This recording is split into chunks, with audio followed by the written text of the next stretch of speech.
There are a lot of great places to visit during the summer. The beaches at the shore are amazing. The mountains are incredible, and the lakes are the greatest. But this year, my first stop was somewhere else, my local Volkswagen dealer. I got a terrific deal on a new Jetta, and those available features like adaptive cruise control, blind spot monitor, and front assist are great to have in summer traffic. Now I think I'll head out to some of my favorite summer destinations. Like, all of them. Test drive the Volkswagen Jetta this summer at your local Volkswagen dealer.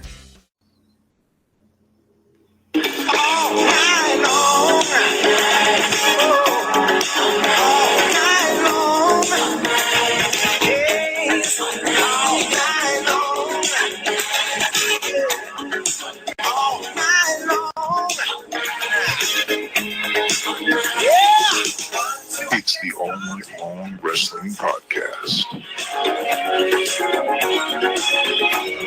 with the Enforcer. I believe they're called enforcers, Gordon. I sell women's shoes. And the Stallion. Stallion, baby! I am not what you would call a handsome man. I'll kick you in the nuts and you'll smile at me and like it. Oh, nice!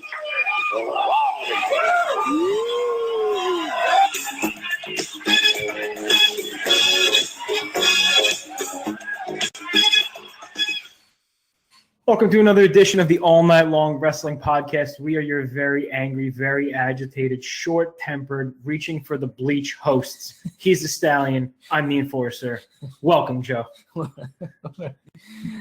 all in on this episode. Oh, yeah, we're all in, baby. It's going to be a good one, man. 2K18, 2K17, I should say, as the Stallion coined it roughly 2 weeks ago. Reach for the Bleach Tour. Summer 2017, coming to a town near you. There's Bleach Blast, the Great American Bleach. What else we got? I found that sweet gif of some cartoon character drinking out of a bleach bottle. So I think that was it was some show on Adult Swim. It popped me, man. It marked me for the day. Today sucks, but you know what doesn't suck is this coming show. Today on the All Night Long Wrestling Podcast, we've got Great Balls of Fire. God, that's just a stupid name. We've got a Great Ball of Fire. What about the song, though? Like, do you like the song at least? Goodness gracious, holy potatoes, that song sucks. We have a Great Balls of Fire reaction. Holy potatoes. Yeah, we've got a WWE Monday Night Raw recap. We've got a 5 count that I've been teasing since last week. 7 days. 6 days. 6.5 days, I think, since we last were on the airwaves. Still holding. You mentioned Great Balls of Fire, and you mentioned earlier the year, you mentioned 2K17 and then 2K18. So I wanted to just drop some quick information for anybody out there. I don't know if anybody follows Wrestle Rumble on Twitter. They have a contest every month or every WWE pay-per-view. I have a feeling it's going to piss me off, but go ahead. Come on, man. Would I do that to you? I would not do that to you. All the time. Here we go. Let's do this. Wow, that's hurtful. You wouldn't piss me off. Life pisses me off right now. Words are hurtful. They sting like razors in my nuts. They have a contest every pay-per-view asking questions not only about trying to predict match winners, but also some tiebreakers or I guess prop bets, if you will, about match times. And did you win? No, I did not win, but our friend BK has won for the second time, I think, this year. And he not only won himself some cash, but also a copy of WWE 2K18, I believe, as a result of his victory on Wrestle Rumble's Pick'em. So for anybody who is interested, Are you serious? Yeah, let's shoot. I don't. What the? What? This guy is unbelievable. He is unbelievable. Unbelievably talented, apparently. Gifted, talented, lucky, handsome, successful, attractive. Future's bright if your name's Brian Kelly. Yeah, it is. He's got let's put it this way: a great past, present, and future. How about that? Beautiful family. So great job. Good job, BK. By our friend Brian. And if your name is Mike, your future sucks. If your name is Joe, it's up to Joe. No, there's not much. What did you? You know what? We're live. What did you tell me that you told a coworker earlier today? Oh, just today? Yeah. Or I can't repeat some of the things. You can't repeat it? I think the people want to hear. I don't think people want to hear about how poor my life is going at my employer. But maybe we have some better things that we can talk about. Well, I believe we would like to welcome to the show the one and only Thunder Rosa. Are you with us? Yes, I am here. What's up? Not much. How are you? Listen, if anybody's following you on the Twitter, on the Instagram, they know you were feeling a little bit under the weather. How are we feeling today? Well, I'm doing better. Like I slipped in and I have to go to the doctor again, but it wasn't for me, it was for my husband. So I've been at the doctor's office for 2 days. Fun time. But I'm doing better. We appreciate you making time for us here at the All Night Long Wrestling Podcast. And speaking of Twitter and Facebook, I want to give yours a plug at Thunder Rosa 22 on the Twitter, on the Facebook. And now, welcome to the show. Thank you, guys. Thanks for having me. I know it was hard to connect. I have Kevin texting me, and then I have other people. I was like, oh my god! But it happened. I'm happy to be here. Listen, those are the perks of being busy. Obviously you have a lot going on, and if people do follow you on the social media, they see every weekend. You're out there, you're hustling, you're working different shows, you're promoting these shows. Now, correct me if I'm wrong. You've been in the business about 3 years, 4 years? No, I started training in January 2014. And I debuted in October 2014. So technically, this is my 3rd year. So, yeah. Now, you have been able to make quite a name for yourself, I would say, in 3 years. And not for nothing, social media means everything. 16,000 followers is very impressive. What's the secret to the success? Honestly, just staying connected to the fans, and really making networking and working on different aspects of what wrestling brings, which is fitness, motivating other women, motivating just people in general. I think that's right now it's what is helping me grow my my social media as much as we have. Instagram is growing really quickly thanks to that, and I have been able to get really good opportunities through Instagram because of how connected and how I respond to my fans personally, and I think that's the most important part of staying active and staying current is to respect the fans and give them the time that they deserve, because at the end of the day, they're the ones who allow you to be doing this full time, So that's what we try to do. I think that's one of the best things about social media, and of course, it can be one of the worst things about social media. It's tough to put yourself out there. When you put yourself in the limelight, you kind of welcome anything that comes your way. But speaking of social media, Heel Face Wrestling has a video called Thunder Rosa: This Life Part 1. Can you talk to me a little bit about that video, where it was filmed, things like that? Yeah, it was filmed in Texas in April this year. I'm still waiting for my part 2, which I want to text the guy and be like, where are you? Because we have part 2 and I think a part 3 of it. So it was just the journey of me promoting the show in Texas, our first show, Sabotage show in Texas, which honestly, it was one of those weeks where I had a lot to think about. I had a lot to think about life, about wrestling, about me as a promoter, as a wrestler, and it's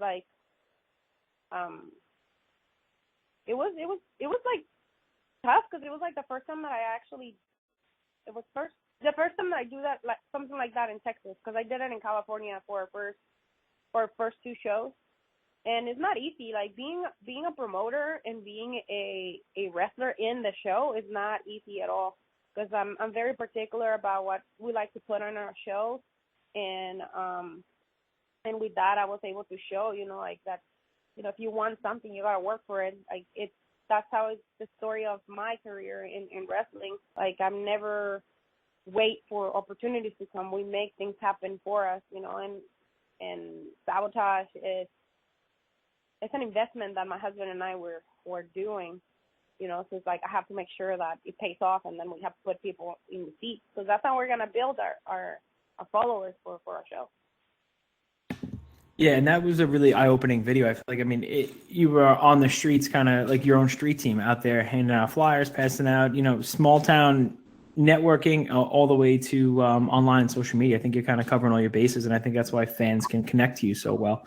You said, it's tough being a promoter and a talent on your own show. When did you decide to try your hand at promoting? Was that something that interested you growing up as well? Promoting? Well, I did a lot of student government stuff when I was in college and in high school too. So I learned a lot of those, like flyering, talking to people, and promoting events through that, because I was always very active. And because of my personality, I'm a people's person. I like to invite people, and I used to do the posters for our events and stuff like that, and passing out flyers and stuff like that. But for wrestling, I use all of that, and now I put it on our own promotion. I come up with the ideas for the flyers, because that was one of my positions was event coordinators and stuff like that. So we did a lot of that, and also my husband and I, we used to do a lot of organizing for like rallies and walkouts for the college that we used to be part of. And we really got people together, and like when they believe in like the cause or whatever, they will come and walk out with us and do little rallies with us. So it was, all of that is something that I learned from school and something I worked before. So it's just not that hard, but it's still kind of hard because not everybody likes wrestling, and you gotta have to get people buy into your product. So, and that's what we're doing with women's wrestling, because believe it or not, right now, yes, it is popular and everything, but it is hard to fill a place that doesn't really have women's wrestling like that. Like I had this conversation with other fans, and where promotions that are established already, they can only bring about, half of the people that will bring in a regular show, which is a shame, because we just put as much, even as more effort than that are male counterparts, So it kind of like, it really breaks my heart when I see that. Like, see all this effort that we put in, and then we don't get the same result, And I feel like that's a lack of respect. I'm all about respect, and I'm all about, equality in the business and equality in society. And I feel like in wrestling still we don't have that spot yet. Yeah, I think, within like the last 3 or 4 years, there's definitely been a boom in women's wrestling. Now, growing up, were you a fan of professional wrestling? Nope. Nope, not at all. I don't watch wrestling. When did you turn to professional wrestling? Not until it was like after college, I will say, or during college. My first show was, I was in college in San Diego, and we went to a house show for WWE. Then my big show was WrestleMania 25. That's when I started watching wrestling, because my husband was a big fan of wrestling. So he had me watching TNA when the knockouts were like super cool. You have Gail Kim, Lisa Varoon, OVD. That was like my favorite, because I'm kind of like that sometimes. And I used to love OVD. That was like in 2002, 2003. You had me watching that, or it was like 2006, 2007. Then I started watching like WrestleMania and like shows on Mondays. And then once I graduated from college and I came to the Bay Area, we were looking for something fun to do, and then we found local indie shows here, and I just started following. I thought it was really fun, really entertaining, and I wasn't into it for the wrestling. I was like the entertainment part of it, because it was just like, it will take me from my stress from work.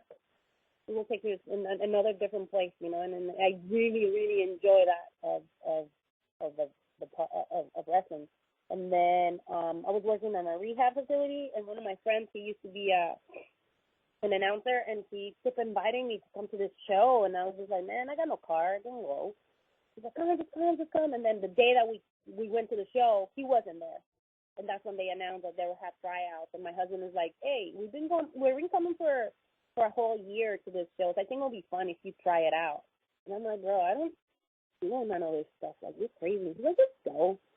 All right, I'll go in sick tomorrow and try it out. And then I did the tryout, and that's how I got started, pretty much.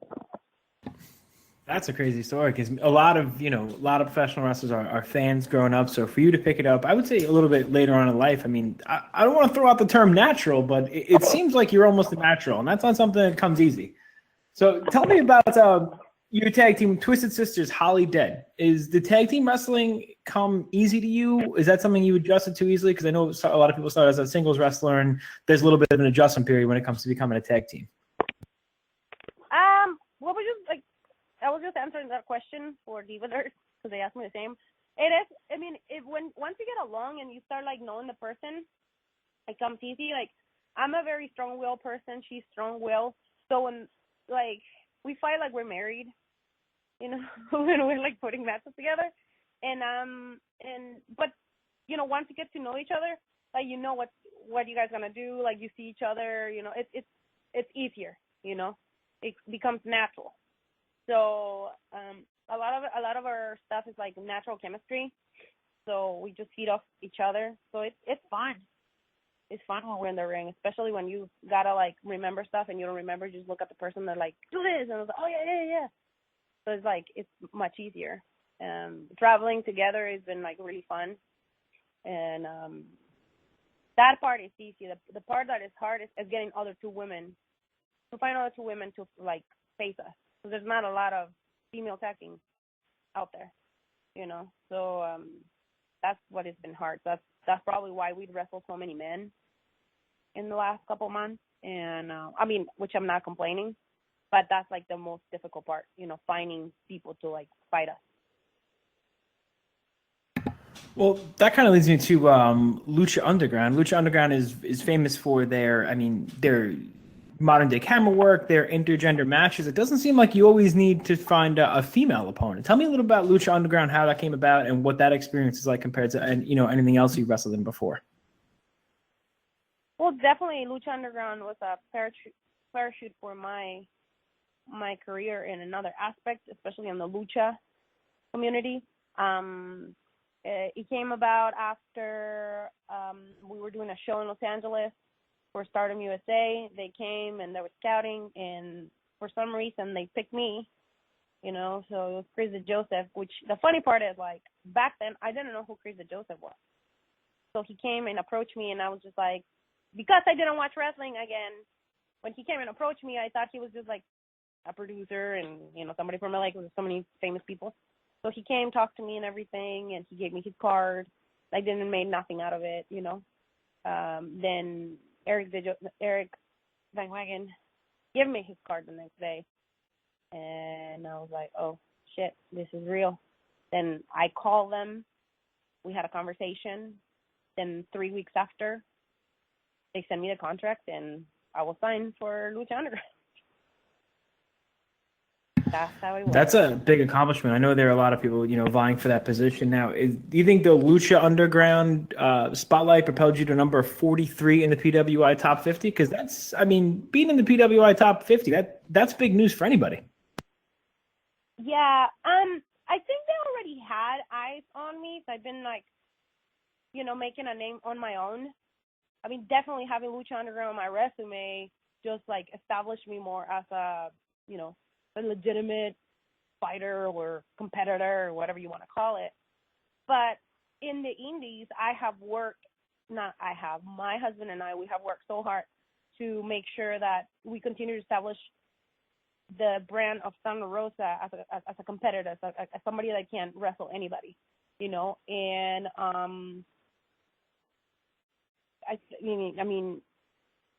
in my first year, I was able to go to Japan. I was able to go to Mexico. I earned some gold, and I think a lot of it has to do with all the work that I've done, in the indies too. But yeah, having Lucha Underground, that's gonna help me. Like I said. Now, wrestling in Japan and Mexico, am I hearing this right? This year you're going to be going to Europe as well. I'm going to be applying your craft over there in front of a different crowd, maybe one that's not been able to see you before. Can you repeat that question again? Yeah, sure. You said you wrestled in Japan, you wrestled in Mexico. You're going to be going to Europe this year, correct? And going to be wrestling in front of some people that maybe have not been able to see you before. Yes, I'm going in September, the whole month of September. I'm gonna be going to London, Spain, Scotland, and Germany, and I'm really excited.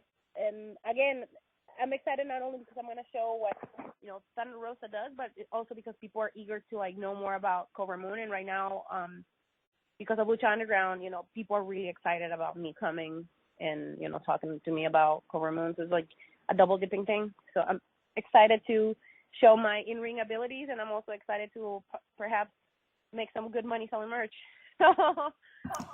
Of course, it's all about the merch. And now your style, I mean, in the ring, you are a very hard-hitting, very physical style. That's something that, like you said, especially in England, I think that's going to translate incredibly well to the UK crowd. They have that kind of UK strong style. So I think it'll be interesting to see how well you're received when you bring, the American strong style, if you will, with the Lucha Libre style. That's something that's really very interesting. I hope so. And I work Europe. I think I worked the Owen, Southern competitors, and I think I will be working with them again. And I'm really working with some of my friends from Japan in the show in Barcelona. And I think, I like working, that style, the Japanese style, hard hitting. So it's gonna be interesting. I mean, I don't know. I adapt pretty well to like any style, and I think that shows with a lot of the people that I have worked with, because I don't come in with an attitude where like you have to work how I work. It's like let's work and let's meet in the middle, because that's important. You don't want to make the other person look bad, and you don't want to have shitty matches. Sorry for my language, but that's important to me. I mean, I had bad matches, but I'm like, I always like I know that I can. Even when I have good matches, I know there's a lot of room for improvement. And I've only been in the business for I don't know, like a couple months, more than 10 months. And I have a lot to learn, and I still have a lot to like work on. And I'm not on my prime yet, so it's like I keep that in the back of my mind all the time. I always try to do my best. I'm not gonna lie. Always try to do my best, and I always try to bring the best out of my opponents. But this Europe tour, I'm really excited because I'm gonna get to train in Europe and see like the difference, and then bring that back when I come back home. Yeah, and I think that kind of experience is only going to add to your game. And like you said, it's so important to be able to adapt to other styles. And when you step in the ring, people go on YouTube and they look up Thunder Rosa, they're going to see, a plethora of different matches, and much to your credit, no two matches are the same. And I think that stands to, how malleable you are and how easy it is for you to adapt to your opponent. Like you said, meet halfway in the middle. I think that's awesome. It's really enjoyable to watch. Now, you talked about going to Europe, so you've only been in the business almost 3 years. What do we have, maybe a 5-year plan, or what do what's left for you? Where's somewhere you want to see yourself in maybe 5 years? Well, definitely, I want to earn more gold. Like, I'm like lately, I've been collecting a lot of gold. My goal, actually, my sister Holiday was asking me this question earlier, and I was telling her that I want to be one of the most Latina female wrestlers in the business that have not been signed in WWE. That's my goal. And if that means like we make Sabotage one of the top women or intergender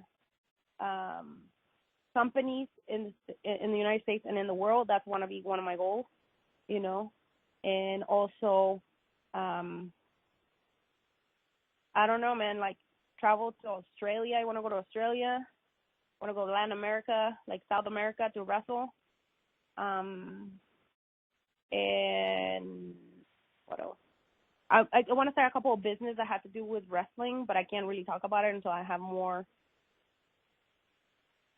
a bigger plan, or like plan it out. But those are like things that I have in my head.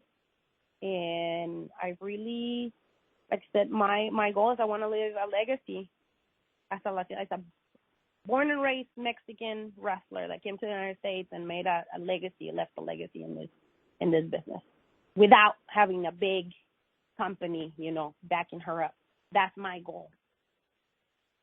Right, kind of like the ECW Ring of Honor, like the ECW and the Ring of Honor mindset, where you want to be the best in the world without having that machine behind you, and I think that's awesome, kind of against the grain, and I think a lot of people can easily get behind that. Now, talk to us about this 816 Sabotage show you have coming up. I'm sorry, 85. Something's Gotta Give, the War of the Genders. Can you explain what's going to be going on there for me? Well, it's an all intergender show that will be in Imperial Beach, California on August 5th. Before the show starts, we have this like thing that we started on our second show, and it's a talent show, variety show. But this one will be different because Donovan Toy, which is our general manager, and Joey will be hosting it, and I think there's gonna be a winner. It's like they have all this like elaborate stuff going on. So there we got to show a different part of our entertainment skills. So a lot of our girls and guys are gonna be participating. So that's like one of the coolest parts of our show. The fans love it because especially if they buy VIP tickets. We don't have VIP tickets. We only have front row and general admission. They get to see that. So they get there like an hour earlier, and they get to be entertained before we start killing each other in the ring. So we have different matches. We have tag matches and single matches, and they're all intergender. And I think this will be the very first ever intergender show on the West Coast. So we're really excited about that because we're like trying to break ground on different things that are being done here in California. So for me, I am facing one of the veterans in California. His name is Ray Rosas, who is a member of Hate. He is pretty brutal, so I'm expecting to have a pretty hard-hitting match, and I hope I can come out alive and win and as a winner. Because all my family is gonna be there. So other than that, we have Mariachi Loco and Holiday, and that's a match that a lot of people are waiting for because they've been like cutting promos back and forth and doing all this fun stuff. So that's gonna be a very interesting match. And then we have our champion going against another champion of that promotion, the FCW, which is Delilah Doom. And Delilah Doom has been like lately her name is growing and she's very popular. So that's gonna be a very interesting match.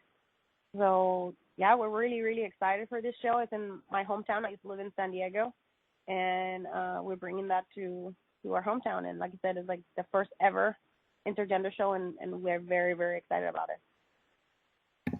That's awesome. That's definitely something to be proud of, and I wish you nothing but the best of luck on that. I hope that show goes great. And I want to let you know I'm on ProWrestlingTees.com under Thunder Rosa, and I got to tell you, you have two of the most badass T-shirt designs I've ever seen. The Golden State Warriors one is awesome. Oh, they love that shirt. I mean, I know that they hate the Warriors. The Warriors, a lot of people hate it, but yeah, everybody's asking me for that shirt. It's like, you don't have that shirt in? And I was like, no, it's only on Pro Wrestling Tees.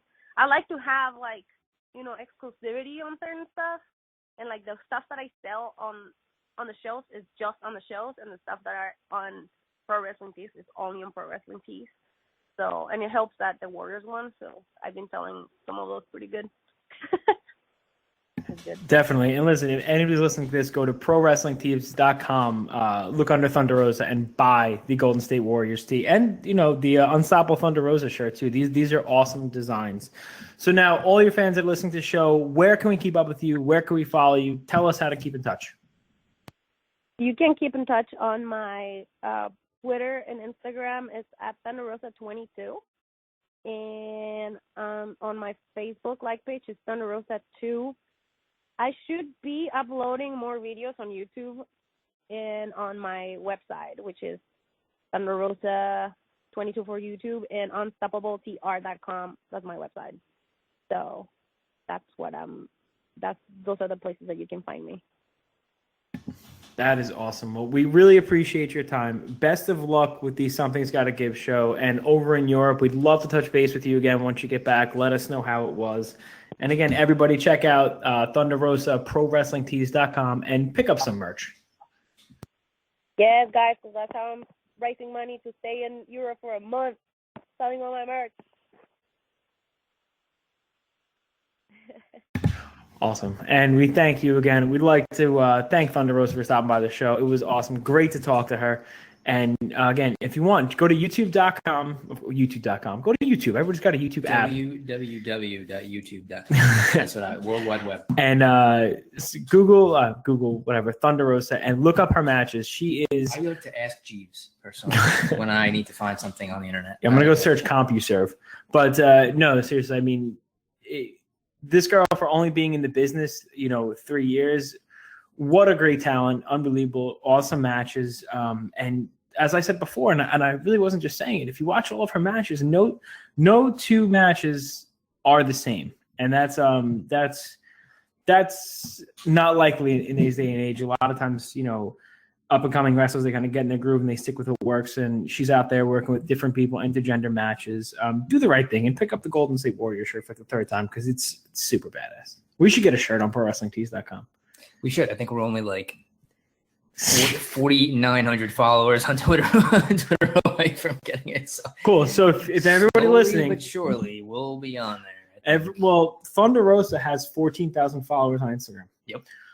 So if every single one of her followers, were to listen to our show, like our page at All Night Long WP, that's correct.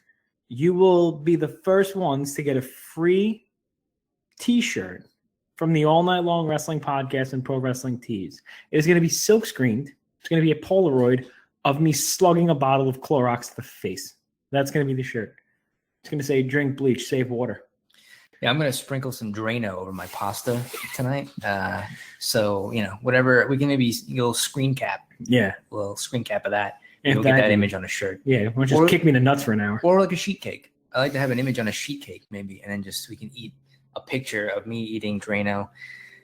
You know what? Really, we were doing so well. It's like Inception. As soon as Thunder Rosa left, she brought a lot of positivity. She brought great discussion. And now we're back to you and I being garbage. Just terrible, disgustingly ugly. I am, at least. No, that's terrible. You're the stallion. No. You're keeping us together here. Disgusting. What are we talking about this week? Well, I think Great Balls of Fire. A couple of things. Yeah, I got a little Great Balls of Fire, and then things that are happening on Raw, obviously. That leading into SummerSlam. And then we want to do the 5 count. We got the 5 count. We've been teasing the 5 count. I think more than anything has been teased on this show in the history of this show. So you know what? Because we never know when anything's going to happen on the show. We better make it good. I think. Do we want to? Why don't you? Let's talk a little about the pay-per-view. Damn it! I wanted to do the 5 count. You want to do the 5 count? No, I'm just kidding. Okay. I feel like that's the main event, right? Is the 5 count? It will list, right? I'll give my list. You'll tell me how stupid it is, and then we'll just keep going. That's how You'll yell at me for having 9 Kenny Omega matches on a 5 count.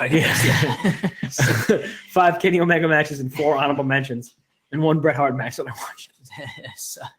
All right, so let's talk about Great Balls of Fire. This Sunday, the Raw pay-per-view. It's not the Great American Bash. It's the Great Balls of Fire.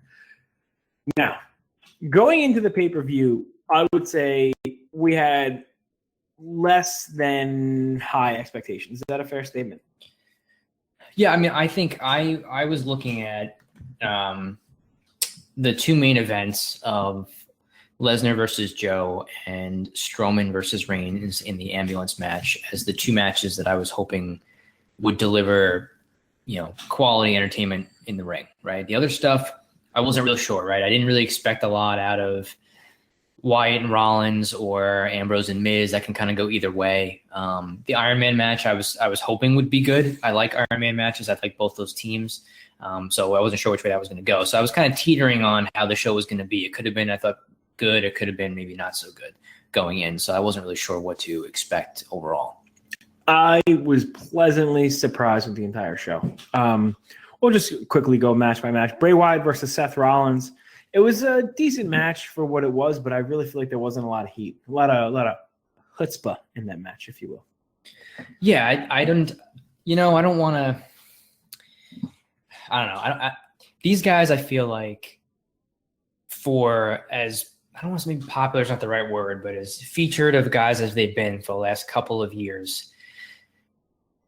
Wyatt, especially, I feel like, has been involved in matches that have been entirely underwhelming. And maybe not as good as I expected. I think early on in his run, he had a match with Daniel Bryan at the Rumble in 2014 that was very, very good. And I think based off of that, myself and a lot of other fans were expecting Wyatt to kind of be at a level where, okay, this is a big guy that can really go in the ring. He's going to have a lot of good matches with a lot of different guys. And I really can't think of many matches since then that have stood out to me as being, excellent one-on-one matches that he's been involved in. So he's been a little disappointing in the ring. Do you think, sorry to cut you off, do you think that has to do with his gimmick more than his ability? I don't know. I mean, I think it's a little bit of both, but he doesn't like wrestle like that slowly in terms of like he does a lot of moves that are quick, right? The Sister Abigail, he does like that cross body, like he does some things that are very athletic. It's just his matches are just not, bell to bell. Humdingers? Yeah, they're not really, really very nice, captivating or whatever you want to call it. So it's just he's been very hit or miss. And Rollins, I like a lot. I think he's a really good worker, but for whatever reasons, if it's his character or his opponents or the feuds he's been in, some of them kind of end up falling flat. He's had matches with Kevin Owens. I think we all had high expectations for that maybe weren't as good as we thought they were going to be. Definitely. And this match with Wyatt, I thought was not bad. It was solid. It was an opener as the opener, but I didn't think it was like a blow-away match or a crazy, spot, whatever you want to call it, a crazy great wrestling match that I would go back and watch again. Yeah, I thought, like I said, it was serviceable, and Bray Wyatt got the win, which I definitely think was the right move. The next match, really, there's not much to talk about, was an elongated squash. The story was that Enzo wouldn't give up, and Big Cass beat his ass in 5 minutes, throwing him out of the ring, destroying him, big boot. Enzo sells like a champ, and the right guy won here. Yeah, I think, if any outcome that wasn't Big Cass destroying Enzo was probably not the right outcome. So they kind of did that. It went about a little over 5 minutes. It was what you expected it to be. They really don't seem to see Enzo as any sort of significant player as an in-ring character. So he seems to be more of a promo guy or that type of thing. So they seem set on pushing Big Cass. So that's kind of what they went with that. So that was the right outcome. Yep. Next was the Iron Man. This I call shenanigans. This was not an Iron Man match. Why not? Because it was 30 minutes. Iron Man is 60 minutes. It was a 30-minute Iron Man match. So I think okay. That's like saying he bowled a 150-300. No, it's a half an Iron Man match. It's a plastic man match. That's what I would say to these marks. I'm just kidding. it was a good match. I just wouldn't call it an Iron Man match. Cesaro and Sheamus defeated the Hardy Boys 4-3, and man, what a good match! It kind of in the middle. I thought it was what's the word I'm looking for? A little plotting, but I think really towards the end, like the last 15 minutes, they really ramped it up, and they got maybe last 10 minutes, and there were some good spots. Matt got busted open. I don't even know how, but that dude was bleeding like a stuck pig. I definitely added to the match. Of course, it wasn't he wasn't supposed to. It was the hard way, as the kids call it, and definitely the right team won. Cesaro and Sheamus are on a roll, and they're only getting better. I'm loving what they're doing with them, but I'm glad they kept the titles on them. Yeah, I thought the match was very good. I read some recaps of it where some of the reviewers thought it was a little bit slow or boring early on. I didn't really get that feel from it. I was kind of into it the whole way. I liked the way that they opened the match with the surprise distraction pinfall finish right away on Matt.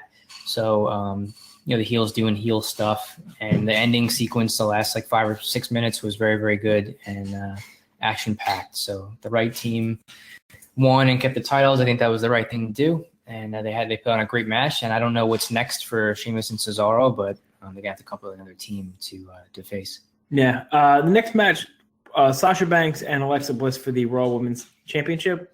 For my money, I think this was the most disappointing match on the card. It started off pretty hot, but I don't know, these two girls, I don't know if they didn't click or maybe just the count-out finish, which we saw happen, 2 months ago? Alexa Bliss left. She does that. That's her thing. That's her thing, yeah. I'm kind of tired of that count-out finish, at least, cheat to win. But these two, they had a decent match, but I think I just had higher expectations for a 12-minute match between Alexa Bliss and Sasha Banks. Yeah, I mean, it was what it was. I think, I don't remember what, I would have expected it to be a situation where Bliss either got disqualified or counted out. They probably wanted, extend this feud out a little bit longer. It's just getting started.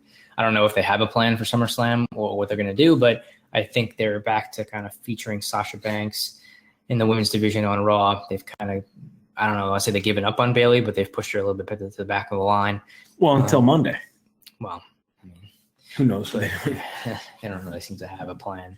So yeah, it was okay. It wasn't really anything great. They had a little bit of a brawl after the match ended, a spot up by the announce table, which They probably should have just done that during the match then, and we had a double count out, and maybe that would have been a better way to book it. But seriously, on the fly, you're pulling out better ideas.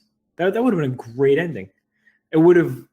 We get Alexa Bliss is a chicken poop heel, but like you could have had Alexa Bliss try to leave, get the count out. Sasha followed her, then did the spot. Yeah, that's probably what I would have done. Why don't we get paid the big bucks? Man. We're not Hollywood writers, so that doesn't really. Or we don't qualify. Or I'm not smart. I can't put words in things and make sentences. I suck. Speaking of, The Miz versus Dean Ambrose for the Intercontinental Championship was next. And for as good a match as these guys had, I think, at Extreme Rules in the opener, which was a surprisingly good match, I think it exceeded my expectations. This one, I think, fell well below the expectations. I was hoping they would have at least as good of a match as they did in the prior month, but it seemed like it was more just just there for the shenanigans and to establish the Miz Taraj, who I do enjoy. Yeah, me too. As a as part of the act, and these guys needed to move in different directions from each other. I don't know if they're actually going to do that, but they needed to move in different directions from each other, and hopefully this is the last singles match in the feud, and they can both move on. Miz retained the championship over Dean Ambrose a little over 11 minutes. Yeah, these guys have wrestled together so many times I've lost count. But I'll tell you this: every match has been at the very least serviceable. I thought this was another strong match between the two. I think they just seem to have a really good chemistry. And I'm also not the biggest fan of Dean Ambrose in the ring. I think he's kind of gotten a little bit stale and stuff. But I don't know if the Miz brings it out of him or Ambrose is really kind of working a little bit harder. But I thought they've been doing their thing, and Miz the cheating heel had to resort to his wife and two cronies to beat the good guy. And I thought that it was by the booking, if you will. I thought it was good. So good. We're so excited to both talk about the ambulance match. Keyed in. Roman Reigns and Braun Strowman in an ambulance match. I don't usually like ambulance matches. I think the outcomes are a little weak. This was one of the better ones I can remember. Roman Reigns needs to be praised for his selling ability. That guy spent like 16 minutes and 34 seconds just bumping all around the ring for Braun Strowman. Roman Reigns is not a small guy.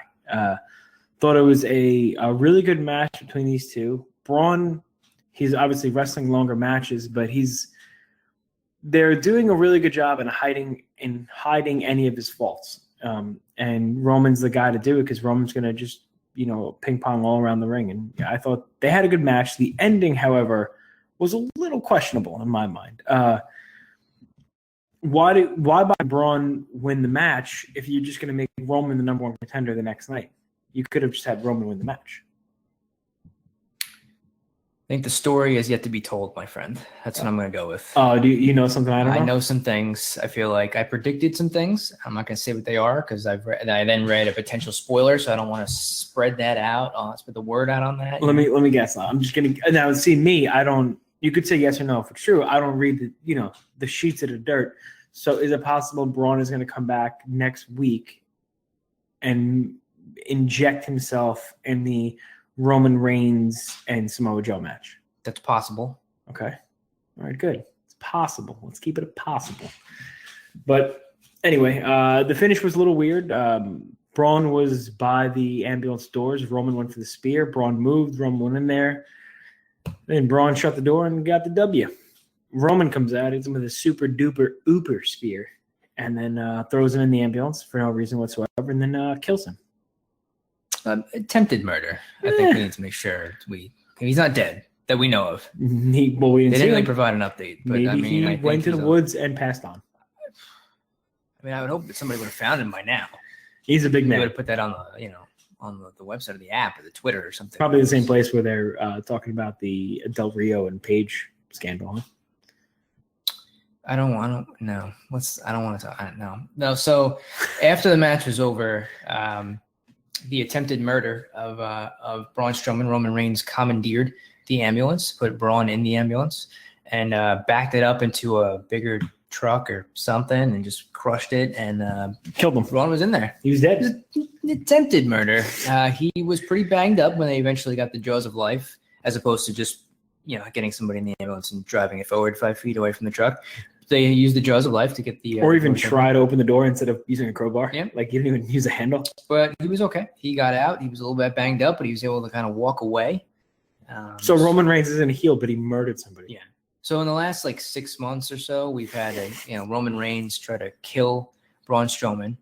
Braun Strowman also tried to kill Roman Reigns. So I guess this is just what's fair is fair. It's interesting. The announcers did not once touch on that it was like payback for what happened at the Coliseum. Yeah. And also Randy Orton tried to burn he committed arson. I think arson is the term for desecration of a grave. I think that's like a felony too. There's a lot going on there. So anyway, the next night, well, actually we'll get to that after the fact. So that was that match. And they kind of threw out Heath Slater and Kurt Hawkins, which was I kind of actually appreciated that a little bit for them trying to make it seem like a realistic situation where they didn't really know what to do because of that. So I'll just put these guys out there. And I think one of them came out, was still lacing up their boots. One guy was putting tape on his wrists or whatever. Hawkins came out with no boots on. Heath Slater was taping his wrists. Yeah, it was stuff like that. That was. Could they have showed us the finish of the match though? Because you heard they were showing Braun coming out, and you heard the finish of the match, and they didn't show it. So that's tough for Heath, I guess, getting a win on pay-per-view though. Good for him. Yeah, poor Kurt Hawkins. Yeah, no good. Some must die for others to live. So the main event was Brock Lesnar against Samoa Joe. Here we go. They started. So before the match started, Joe attacked him and attacked Lesnar and got him on the outside and put him through a table. So the match started out pretty fast-paced. Crowd was hot for it. Brock ended up, kind of stumbling and recovering, getting back in the ring. They started the match, and Joe kind of dominated for the most part. Match only went about 6.5 minutes, but Joe was relatively dominant throughout. Brock got some spots in with his suplexes in the middle, but Joe was mostly on the offensive, including getting the choke on Lesnar several times. It's the coquina clutch. The coquina clutch, yeah, it's a chokehold. It's technically not a chokehold. It's a blood choke. It's not an air choke, so it's not technically classified as a chokehold. It's more of a sleeper. You should probably call it something different than a blood choke, then, right? I'm not a Do they call it a dictionary. Did they say it was a blood choke? I don't know. That's what you said. Yeah, it is. See, the coquina clutch, they're cutting off the carotid arteries, which apparently is allowed, but you're not allowed to cut off the air supply because that can kill you. So that's why they stop you from choking people in the ring in certain situations. Okay. I'm a mark. That being said, Samoa Joe had Lesnar in the choke several times. Lesnar seemed like he was going out, but he ended up catching him, or honestly, sort of breaking out of the choke and hit him with an F5 and won the match at about 6.5 minutes. I guess the goal of the match here was they wanted to keep the title on Brock, but they wanted to keep Samoa Joe at least looking strong, in the ring, him having the advantage over Brock and kind of getting the upper hand on him for most of the match, and then just losing to Brock's big move at the end. So up for debate, I guess, on whether that was effective or not, but that's what they were going for. And Brock ended up retaining the Universal Championship for another show. I want to hear your opinions on it before I give mine, because I watched this. I watched Great Big Balls over 3 days in different parts. So I think I actually enjoy. Yeah, and like Lord of the Rings. I think I actually enjoy pay-per-views more that way, and maybe I have a better outlook on it because it's not like you're sitting through 3 hours at once. So I would like to hear what you have to say about this match before I give my critiques. I thought it wasn't a bad match. I thought it was an exciting match. In a similar vein to how the Goldberg-Lesnar matches were, only a little bit longer, obviously, because Joe's a much more polished worker than Goldberg is, especially these days. But I think my expectations going in were that Lesnar was going to keep the championship. I didn't really give Joe much of a chance to win here.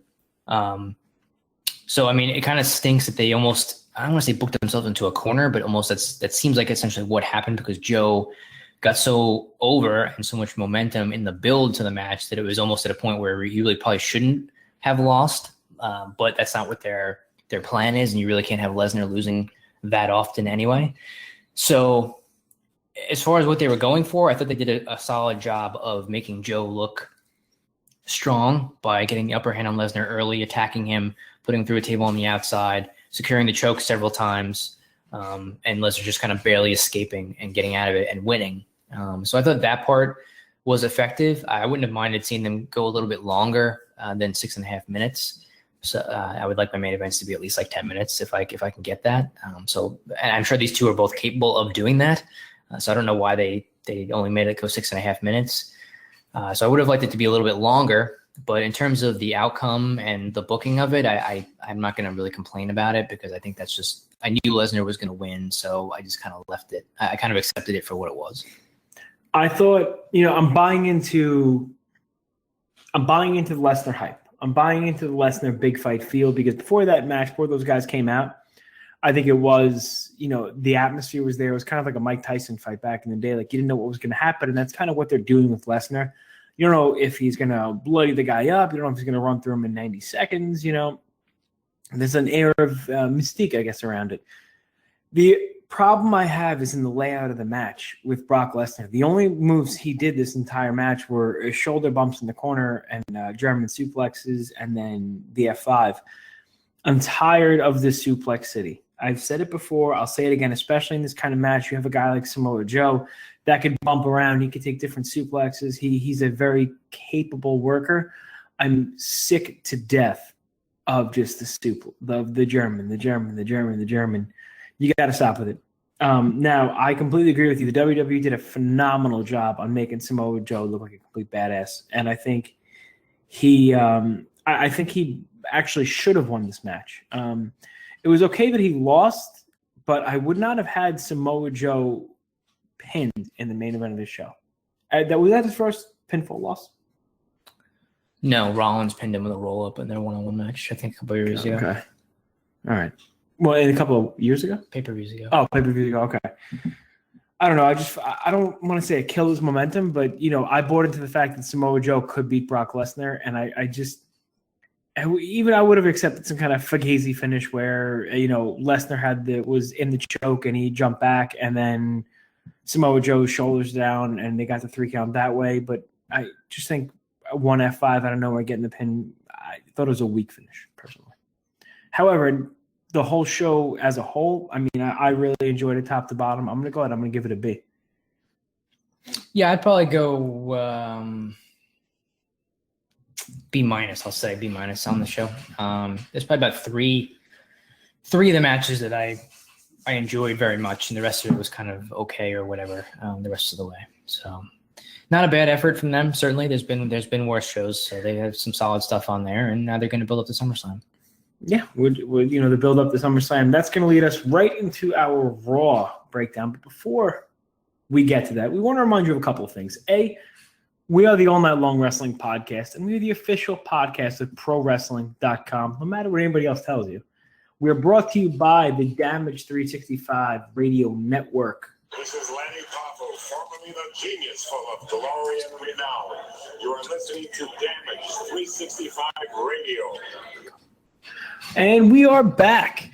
Where were we? We hit all the spots. I want to tell you about our Twitter and our Instagram at All Night Long WP, and our Facebook, facebook.com/AllNightLongWP. You could also follow Pro Wrestling. You could subscribe to ProWrestling.com on YouTube. So if you decide to watch us, do you really watch a show or do you listen to the show? Whatever they prefer. We give you options. Options. We give you content. You guys absorb it, and hopefully you like us. You rate us. You subscribe to us. You talk about us. You like one of my pictures. You say, hey, nice beard. Hey, Joe, biceps looking good. Lots of options out there. Maybe. I don't bring anything to the table here. You're selling yourself short. Now, listen, we said we were going to talk about Monday Night Raw. What do you think? The only thing I guess I'll just say about Raw generally is, they set up some stuff for next week. The two things majorly were they have a Roman Reigns versus Samoa Joe #1 contenders match for next week where the winner will face Brock Lesnar at SummerSlam. And then they also have seemingly teased the final end of the Kurt Angle personal problem, text message, cell phone, Corey Graves, hair gel, Paige, turtle wax. Del Rio. Nope, I don't. Nope, we're not going there, huh? Not getting into the El Patron. Nope, not going to do it. I'm going to stay away. Until all the facts are out. It's just such a bad story, and I just don't even want to. I'm already. Hey, I guess neither one of them are out of the woods yet. Am I right? There it is. I like that. I appreciated that. That was good. Thanks. I do like that. I sat on that one for a little bit. Just like Paige. So oh my god. Oh my goodness. So those are the two things I think, as far as Raw was concerned, that I took away from it. So I think Reigns and Joe will be a very good match next week. I do kind of have a feeling where they're going with that, but we'll see how it plays out next week. And I have no idea where the Kurt Angle thing is going to end up. I just really hope it doesn't have to do with Stephanie McMahon. If we can avoid that, I would really appreciate it. But we'll see. I heard somebody's idea. It's not a spoiler, but can I? You can say what it is. Sure. This is not my idea. I read it on the website. I have no idea who it was, so I'm not giving that person credit because nor do I care. Was it Up Rocks? No. Okay. I think it was Hamster. That's not. No. You shouldn't be visiting those sites. That's not. It was on the Supposed bottom. to be good Christian boys. That's not. I'm censoring my ears. What was your idea? Thank you. It wasn't my idea. The idea you read. That next week on Raw, you're going to see Dixie Carter. I did hear that. You did it because they're in Knoxville, Tennessee, which is apparently where Dixie's from. Oh, okay. I did not realize that.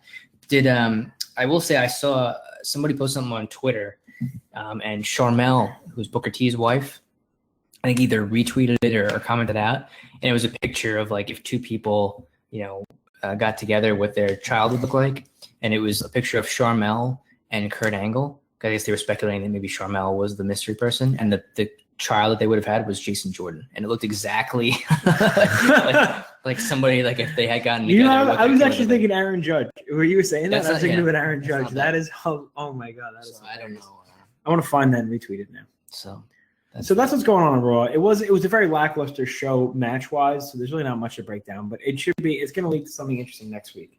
Speaking of something interesting, we are back with this week's edition of the 5 Count. And this week, what we are doing is we are giving you our 5 best matches of the year 2017 so far. I can't wait to hear your list. Stop looking at my list. I'm not looking at your list. You're looking. This is me. I'm already aggravated. So I want to let's just bring it on. Do you want to go first? Or do you let's want me do to go this. First? Actually, I'm going to tell you something right off the bat. I excluded both Omega versus Okada matches from my list. Why? Because I don't want to argue with you on air anymore about them. I put in my mind I would have them on there, but I took them off the match because they are a source of great discomfort. It's like talking about politics on here. So I took that match off the list for you. Okay. Appreciate that. Thanks. You're welcome. Why don't you start? What you want to sneak it? You go 5. I'll go 5-4. Okay. You start with number 5. I put Omega versus Okada. Just kidding. Not at 5. No. I tried to, I wanted to make sure my list was diverse in terms of different promotions and styles and things like that. So I looked back at all the major cards of this year. I did this exact same thing because my list, I looked at it, I was like, I need some more diversity. Yeah. Off the top of my head, I think I only came up with like 3 matches. So I'm like, I really got to look. And it's been a long year when you think about it, right? Yeah, there's been a lot, right? So I went through all the WWE shows, I went through all the NXT shows, I went through all the Ring of Honor shows, I went through some of the New Japan shows. There was only the only Impact show was in July, so there wasn't really much there as far as pay-per-view was concerned. Anyway, the 5th match I have on the list, I put a Ring of Honor match on, and it was a triple threat tag match from the anniversary show in March. It was the Hardys versus the Young Bucks versus Roppongi Vice in a Las Vegas street fight. So I just kind of looked at all the different ROH shows, and at least the ones that were aired, and of all the matches on the shows for this year, I enjoyed that one, I think, the most. I just remember watching it. That short run that the Hardys had. We watched it all together, right? Yeah. Yeah, it was a great match. The short run that the Hardys had, I felt like was very, very good in Ring of Honor, and obviously the Young Bucks and Roppongi Vice are both good teams. I think this was the match where Rocky Romero had like that sleeve of thumbtacks on. Oh man, I totally forgot about that. Yeah, some clothes on. So I remember that match being really good. I mean, there's a lot of matches probably similar to that Ring of Honor's put on, especially involving similar wrestlers and teams. But I do remember liking that one, so I put that one at number 5. It's a good call. That's not on my list, but it could be. I did the same thing as you. I made my list and I looked around and I'm like, I need to get a little bit more diverse in here. I also went with number 5 as a Ring of Honor match. I have Will Ospreay versus Jay White from Ring of Honor War of the Worlds. I was there front and center for that match. I was there front row, and that was watching that was exciting. I went back and I watched it when I got home, and I've watched it multiple times since then. I think that was kind of Jay White's singles coming out party. He phenomenal match. And Will Ospreay, obviously, it was one of his, stronger style matches. So I really enjoyed that one. That was in New York City. Number 4, actually is another Ring of Honor match, and this one I don't think is going to make your list, but it might if you think about it. Jay Lethal versus Bobby Fish from the Ring of Honor 15th anniversary show. Not a match on paper you look at it like, oh man, this match is going to be amazing, but two very, very technical guys. They worked a very smart match, a lot of psychology, and it was something that I watched so many times I can't even remember. That's number 4 on my list. Okay, that's cool. Yeah, no, I remember that match being very good. I think I looked at that. There's a bunch of matches, like a handful of matches that I had come up with that didn't make the 5. Do you have honorable mentions? I did. I have a couple. Yeah, I have 9. 9. Yeah, that's extensive. I'm just kidding. I'm not gonna say That's extensive. I'm just kidding. I have 4. 4. Okay. I think I have like maybe 2 or 3, I believe. So, but that match was definitely very good. So I like that. Number 4, I did put one of the Okada Omega matches on. I put the second one, the draw. I thought the draw was better than the original one. So I had that at the 4th on the list. I mean, those guys are both they work very well together. Of course, I think that's nothing that something that everybody can probably agree on. And I like the second match better. I do like matches that are draws. I thought that they had a kind of a callback to their previous match and some of the storyline on there. So I don't want to need to get into too much more detail than that, I think. But we've talked about those matches enough. Yeah, so I have that at number 4. And number 3, I have another tag match. It was a triple threat tag match from NXT. It was Authors of Pain, Revival, and DIY. That, I believe, is from Orlando. Around WrestleMania weekend. It was an elimination tag match. I remember that match being extremely good, especially in the very beginning when DIY was in it. Once they got eliminated first, it slowed down a little bit, but I thought the match was done very, very well. So I have that as number 3 on my list. Completely forgot about that match. It would have made my honorable mentions. So it was a great call by you.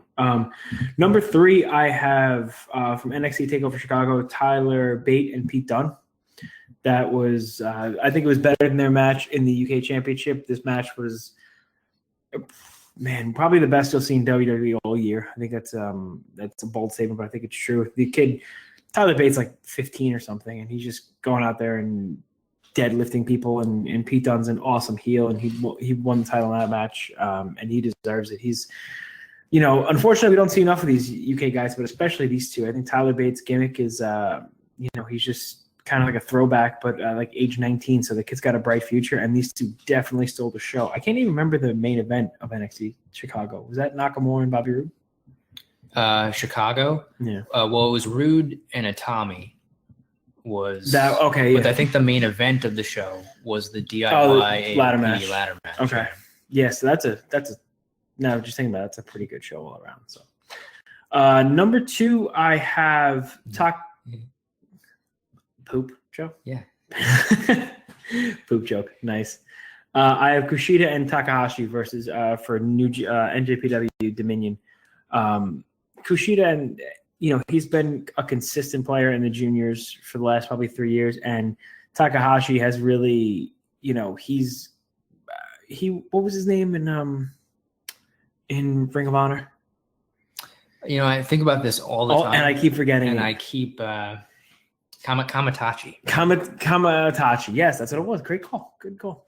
So Takahashi kind of came into his own, I would say, only like in the last 6 to 8 months, and he had a gimmick change. He's kind of crazy. He wears a vest that has like Misfits logos on it and stuff like that. So I'm a big mark for him. But he updated his moveset too, and he's got the Sunset Bomb, which to me is like the scariest move in pro wrestling. And him and Kushida just had a hell of a match. They kind of harked back to when Takahashi won the belt in like 4 minutes or 5 minutes of the New Japan show before that, and they were teasing it. But these two just beat the hell out of each other. The match was about a half an hour, and a lot of good psychology, working on the arm, setting up for the finish the entire time. Kushida was working on the arm, set up for the hoverboard lock, aka the Kimura, and it was just a very well done pro wrestling match with a ton of high spots. So you can't really beat that. No, that was a very good match as well. I think that was on my honorable mentions list. So the HM list. The HM. So my second item or match rather on the list, I had Pete Dunne and Tyler Bate from the TakeOver Chicago. It was? Yep. Chicago. Obviously, that's a match I think everybody was talking about immediately as it happened, and right after those guys kind of stole the show. It was a big, I don't know what we want to say, like a big footprint, I guess, for the UK guys. I mean, that whole, UK tournament and that brand, whatever it is, or it's going to become, hasn't really been fully, put together yet. It seems like they're kind of figuring it out. But I think those two guys, and they put that match on the show, and I felt like I was like, all right, well, they probably just don't have enough feuds to put on the show with the regular NXT stuff. So they put these guys on there, and it was kind of whatever. I didn't think it was going to, be anything crazy, but they had a crazy match. Really, really got a lot of people talking. So I think it's hard to exclude that from any list of top matches this year. So I had that at number 2. I'm on the edge of my seat. I can't wait. You can't wait? I can't wait. No, I think number 1, it's a match I think a lot of people talk about, a lot of people remember from, it's from the Royal Rumble, right? So it was AJ Styles and John Cena for the WWE title was, the main. Why are you looking at me weird like that? I don't understand. Nothing. Go ahead. Do your list. It's fine. Oh, see. Okay, now we're gonna start with that. No, they just. Oh, it's my list. No, it is. No, I want you. Nothing wrong with your list. I'm just good. I'm a little surprised. That's all. A little surprised. Okay. Well, I think it's it was. They've had great matches together, and I think certainly in the WWE main roster stuff, I can't really think of a match that was better than that this year. And it was very entertaining match. I was not really a fan of John Cena winning, but they did what they were going to do. Those guys had great matches together. It was a great match, great story, in front of a really, really big crowd in San Antonio in the Alamo Dome. So that, I believe, is the top match of the year thus far. Well, it's your turn. Yeah, no, I actually also had, no, I'm totally just kidding. Maybe I'm going to have to go back and watch that match again. How long was it? Do you have top idea roughly? Probably like 25 minutes. I would say. I'm going to do you justice, and I'm going to go back and I'm going to watch that match. And I will. It wasn't a match that I remembered. There's been a lot of wrestling this year, and I really don't remember that match that well. I remember being good, but I feel like I'm doing a disservice to you by commenting on it without seeing it, so I'm not going to do that. I think that's what an adult does. So my number 1 was Ishii versus Omega from New Japan Pro Wrestling Night 2. I'm getting a look that you gave me. What's with the look? I'm not saying I didn't. I'm waiting for you. You're gonna give a little, little description. I'm a big mark for the tournaments. Any kind of tournament, I don't care what it is. I feel like it has more meaning to it, and for some reason, I think it's a suspense the tournament actually builds. When you have like the title, the main match in the tournament, that match immediately means more than another random match on a show. So I think that adds to the excitement of the match, and I think tournament matches are just I guess something about them. Now the story in this match was Ishii's got I believe JR said I think I said last time, he's a goddamn refrigerator, and he is. And Ishii could withstand insane amounts of punishment on his neck and on his head and all this stuff. And Omega kind of had to, chop the big guy down throughout the match. And there were countless, there was a ridiculous dragon suplex off the apron, not even through a table, just on a table, had the Ishii's head snapping back. And, there was a couple of points when I really thought, Ishii was going to win the match, despite me actually having been spoiled before I saw it. And I still bought into the finish.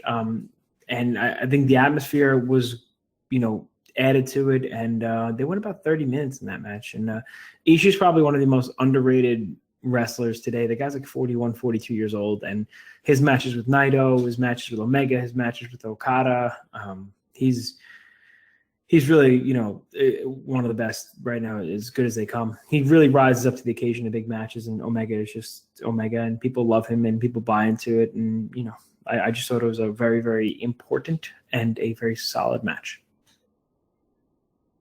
Okay. Good thing. All right, good. All right. Now, for the honorable mentions real quick, before we close this up, what did you have on the list? I think I had that Takahashi and Kushida match on there. Okay. And I think I had that Fatal 5-Way from Extreme Rules on there. Those are the two that I remember off the top of my head. As far as, I don't know if there's anything else that really stood out to me. I looked back at all the pay-per-views and all the shows. Those are the ones that kind of stuck out to me as, as matches that would be in there. I mean, I thought that, some of Tanahashi Naito had a good match. I think it, I don't know which if it was Dominion or the Wrestle Kingdom or both, but I think they wrestled both. Yeah. So those are also good. So I had those in the list. I'll just give two. One for me was, the now infamous match, but Okada versus Shibata was a really, really good match. Now it's going to be looked at, definitely differently in history because of what happened to Shibata, but that was a very, very strong match. And then the other one was Ishii versus Naito from the New Japan show. Like I said, Ishii, big fan of the dude, like his style, love the lariat. So I think we both had good lists. I think it kind of highlights each one of us, And I got to go back and watch Cena versus Styles. Maybe you got to go back and watch Omega versus Ishii. I watched it like maybe 2 weeks ago. And that's true. It's fresh in your mind. Yeah, it's fresh in your mind. So. But, man, we had an extra long edition of the All Night Long Wrestling Podcast this week. I appreciate you guys checking us out. I appreciate Thunder Rosa for sitting down with us virtually and speaking with us. If you want to follow us, you can do so on the Instagram at All Night Long WP, on Twitter at All Night Long WP, Facebook.com/All Night Long WP. Go to iTunes, get your subscribe, get your likes on. We appreciate everything, and just wait by the phone, because once our shirts come out, I'm going to be calling every one of you that likes us on Twitter, and I'm going to be personally hand delivering those shirts as soon as they come out. If they don't come out, you guys don't get a damn thing. But once they're out, they're coming to you. That's something for everybody to look forward to. That's for sure. He is the Stallion. I am the Enforcer, and we are the All Night Long Wrestling Podcast, and we're tapping out.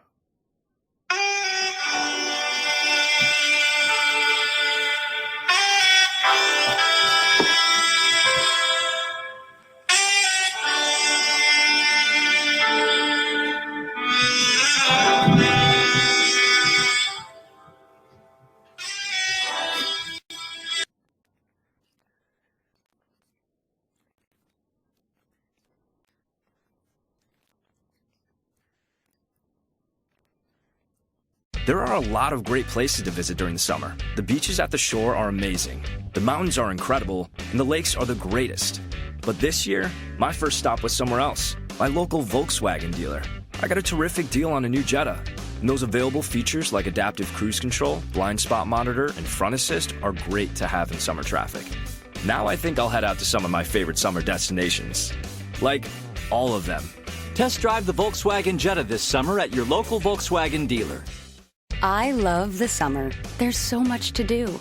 Driving my new Volkswagen Jetta to the lake, driving it to the beach, driving it home after a weekend at the beach. See, I got a great deal from my local Volkswagen dealer. And with available features like adaptive cruise control, blind spot monitor, and rear traffic alert, this Jetta is all about confidence. I think I'll drive it up to the mountains this weekend. I might even go hiking, if I have time.